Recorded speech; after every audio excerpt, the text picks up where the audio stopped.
నారాయణం నమస్కృత్య నరం చైవ నరోత్తమం దేవీం సరస్వతీం వ్యాసం తతో జయముదీరయేత్. సచ్చిదానందరూపాయ విశ్వోత్పత్యాదిహేతవే తాపత్రయ వినాశాయ శ్రీకృష్ణాయ వయం నుమః.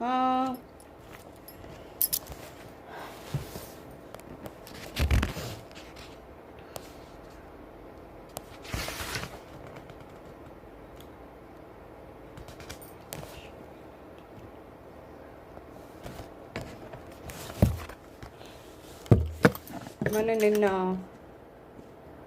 స్వామివారిని గరుడు అడుగుతారు కదా, ఎందుకు స్వామి వీళ్ళందరూ ఇలా చేస్తున్నారు మనిషి మరణించాక అంటే ఆయన చెప్తున్నారు వాళ్ళు అలా చేయడం వలన మధ్యలో మనిషి యమలోకానికి వెళ్ళే మధ్యలో పడే యాతనలు తగ్గుతాయి అని చెప్పేసి అవన్నీ మనం చెప్పుకుంటున్నాం నిన్న.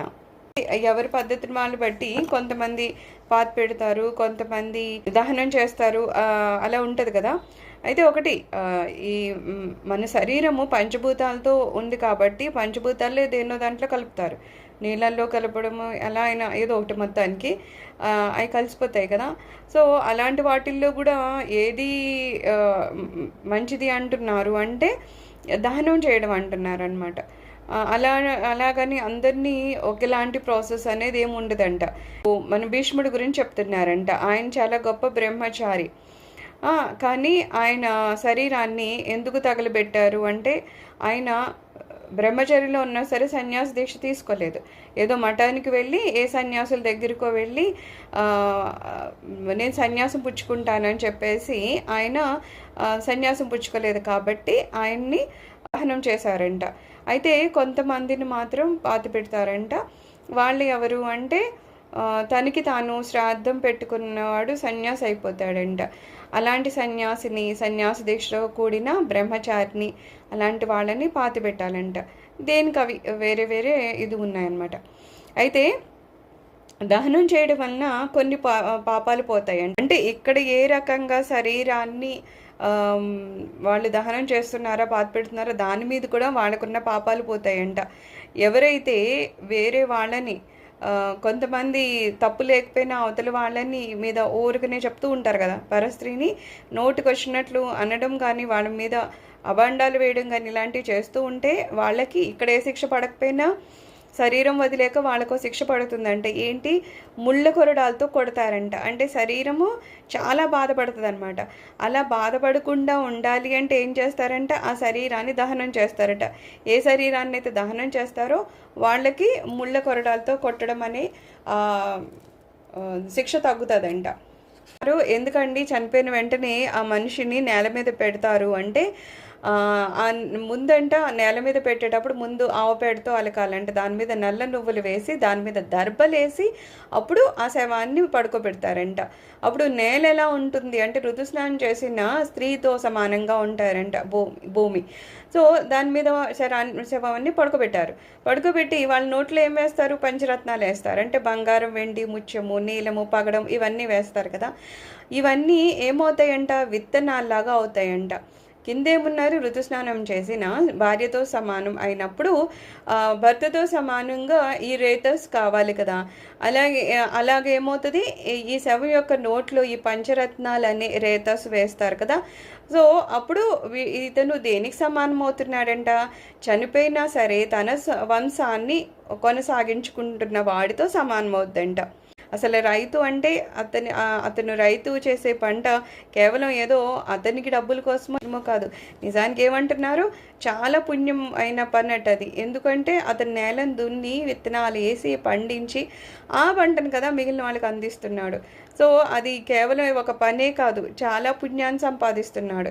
అలాగే నేల మీద దర్బలు వేసి నువ్వులను జల్లి దాని మీద శవాన్ని పడుకోబెట్టి ఆ తర్వాత అతన్ని నోట్లో పంచరత్నాలను వేస్తే భూమిని దున్ని విత్తనాలు వేసి నీరు పెట్టి పంట పండించి ఆ పంటను ప్రజలకు అందించి ప్రజల యొక్క ఆకలిని తీర్చిన పుణ్యం అతనికి వస్తుందంట. అందుకని నోట్లో పంచరత్నాలు వేస్తారట. దీనివల్ల వాడైతే స్వర్గం వంటి ఉత్తమ లోకాలకి వెళ్ళిపోతాడంట. లేదా అదృష్టం బాగుంటే అతని తరపు వారు భాగవత సప్తాహం లాంటివి చేయిస్తే వైకుంఠానికే వెళ్ళిపోతాడంట, లేదా ఏదైనా ఉత్తమ గతి వస్తుంది. అందుకని నేల మీద పడుకోబెట్టి ఇవన్నీ చేయాలన్నమాట. మంచి ఇంట్లో పుట్టడం వల్ల, సంస్కారవంతమైన ఇళ్లలో పుట్టడం వల్ల లాభం ఏంటి? అతను అలాంటి ఇంట్లోనే పుట్టి పెరగడం వల్ల ఆటోమేటిక్గా ఇంతకు ముందు జన్మల్లో ఏదన్నా పూర్వజన్మ వాసనల వల్ల కాసింత పాపం లాంటివి ఏమన్నా ఉన్నా అవి కూడా తొలగిపోయి మహా అద్భుతమైన సాధన చేయగలుగుతాడు ఈ జన్మలో. అప్పుడే ఏమొస్తుంది, అతనికి శాశ్వతమైన కైవల్యం పొందుతాడనమాట. అయితే ఇప్పుడు ఆవుపేడతో ఎందుకు అలుకుతున్నారు అంటే, ముందు ఆవుపేడ మీద అలకమన్నారు, తర్వాత నువ్వులు దర్బలు దాని మీద వేయమన్నారు కదా. ఇవన్నీ దేంతో సమానం అంట? బ్రహ్మస్వరూపం అంట. బ్రహ్మగారి శక్తి అందులో ఉంటుందంట. ఎప్పుడైతే బ్రహ్మగారి శక్తి అక్కడ ఉందో, ఈ ప్రేతం మీద యక్షులు, రాక్షసులు, పిశాచాలు, డాకిన్లు, సాకిన్లు అనేవాళ్ళు క్రిముల రూపంలో చేరతారంట. ఏవో చిన్న చిన్న క్రిములు పట్టేస్తాయి కదా ఒకవేళ శవాన్ని అలా వదిలేస్తే. అందుకని ఆ శవాన్ని అలా వదిలేకూడదు, క్రిములే పట్టకుండా చూడాలంటారు. ఆ క్రిముల రూపంలో ఎవరు ఉంటారంటే ఈ భయంకరమైన రాక్షసులు ఉంటారంట. మామూలుగా ఒక ప్రేతం ఉందని కానీ ఫస్ట్ ఈ నెగిటివ్గా ఉండేవాళ్ళు రాక్షసులు కూడా వస్తారట అక్కడికి. సో ఫస్ట్ ఏం చేయాలంట, ప్రేతం ఒక ఆవుపేడతో అలికి గుండ్రంగా ఒక మండలం గీసి ఆ మధ్యలో కొంచెం నీళ్లు పోసి దాని మీద నువ్వులు దర్బలు అవన్నీ పెట్టి అప్పుడు ఆ శరీరాన్ని పడుకోబెట్టాలంట. అప్పుడు ఆ మండలంలోకి బయటనున్న ఈ యక్షరాక్షసులు అనేవాళ్ళు ఎవరు లోపలికి రారనమాట. లేకపోతే అవి లోపలికి వచ్చేస్తాయి. ఒకవేళ క్రిములు చేరిన వాటిలో అవి ఆవహించేస్తాయి. ఎప్పుడైతే ఈ దర్బలు, నువ్వులు, ఆవుపేడ ఇవన్నీ ఉంటాయో అవన్నీ లేకుండా అలా వదిలేస్తే ఏమవుద్దట, ఆ క్రిముల రూపంలోనే ఈ రాక్షసులు చేరతారంట. శవం కుళ్ళినప్పటికీ, దుర్వాసన వచ్చినప్పటికీ వాడు మాత్రం నరకానికి వెళ్ళడు. ఒకవేళ ఇలా చేసి ఉంచితే, ఒకవేళ కొన్నిసార్లు లేట్ అవ్వడం ఏదో అవుతుంది కదా, గమ్మున దాన సంస్కారాలు జరగకుండా ఉన్నప్పుడు కూడా అతను ఏమీ నరకానికి వెళ్ళే సమస్య లేదంట. ఎందుకంటే ఇవన్నీ ముందే వేసి ఉంచారు. ఈ మండలం ఇందాక మనం చూడండి గుండ్రంగా ఒక మండలం తయారు చేశారు కదా, అది ఎందుకు తయారు చేస్తారంటే అది ముక్తిదాయకం అంట. అది వేసినప్పుడు అది ముక్తికి మార్గం అంట. అప్పుడు అక్కడ వచ్చిన పండితులు ఒక మంత్రాన్ని చదువుతారంట. ఎలాగా, ఇప్పుడు ఒక మేము మండలము గీసాము, అందులో నీరు ఇవన్నీ పెట్టాం కదా, ఈ రూపంలో విష్ణువు, బ్రహ్మ, రుద్రుడు, అగ్ని, లక్ష్మి వచ్చి ఇందులో ఉండి ఇక్కడ పడుకోబెట్టిన ఈ శవాన్ని రక్షించండి, దయచేసి వాళ్ళకి ఎటువంటి దుర్గతులు లేకుండా చేయండి అని ప్రార్థించే ఒక మంత్రాన్ని చెప్తారంట. ఇవన్నీ మనకు తెలుసు కదా అని ఏదో బాగా తప్పు పనులు చేసిన వాడికి తెలిసిన వాళ్ళు చేయగలుగుతారంటే చేయలేరంట. ఎప్పుడు ఇవన్నీ జరుగుతాయంట, ఆ చనిపోయిన వాడికి పుణ్యం ఉండాలంట. అతనికి అవి ఉంటేనే యువతల వాళ్ళకి ఆ బుద్ధి పుడుతుంది, ఇవన్నీ చెయ్యాలనే బుద్ధి పుడుతుంది. లేకపోతే తెలిసిన వాళ్ళు మనకి పండితుల్లా కనబడతారు. ఇప్పుడు పంతులు ఏం చేస్తున్నారో మనకు తెలుసు, ఇవన్నీ వాళ్ళు చెప్పరు. వాళ్ళకి తెలుసో తెలియదో మనకు తెలియదు, కానీ ఇవన్నీ చెప్పట్లేదు. ఏదో వచ్చామో చేసామో వెళ్ళిపోయామో అన్నట్టే ఉంది. ఒక ఈ దక్షిణం వైపు కూర్చోబెట్టాలని కానీ ఇంకోటి ఏం చెప్తున్నారు, ఏం చెప్పడం లేదు. అసలు ఇన్ని రోజులు ఉంచకూడదనో లేకపోతే ఇలాగ మండలం ఏర్పరచాలను చాలా ఇప్పుడు ఏమీ ఉండట్లేదు అంటే ముందు పంతులకు కూడా చెప్పట్లేదు.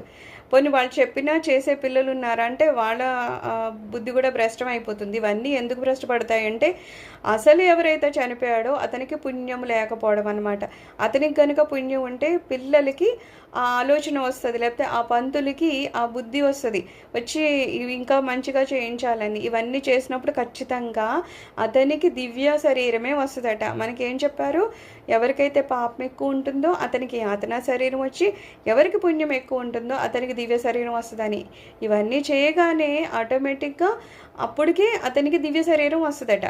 ఎప్పుడైతే మనము ఆ మండలం ఏర్పరిచి ఆ దేవతల్ని పిలిచి మీరు ఈయనకి సద్గతులు ఇవ్వండి అని చెప్పి, లేకపోతే రాక్షసులు రానివ్వకుండా ఉండండి అని అవన్నీ మంత్రాలు చదివితే ఆ రూపంలోనే దేవతలు అక్కడికి వచ్చినప్పుడు ఆటోమేటిక్గా చనిపోయిన అతనికి దివ్య శరీరం వస్తుందట.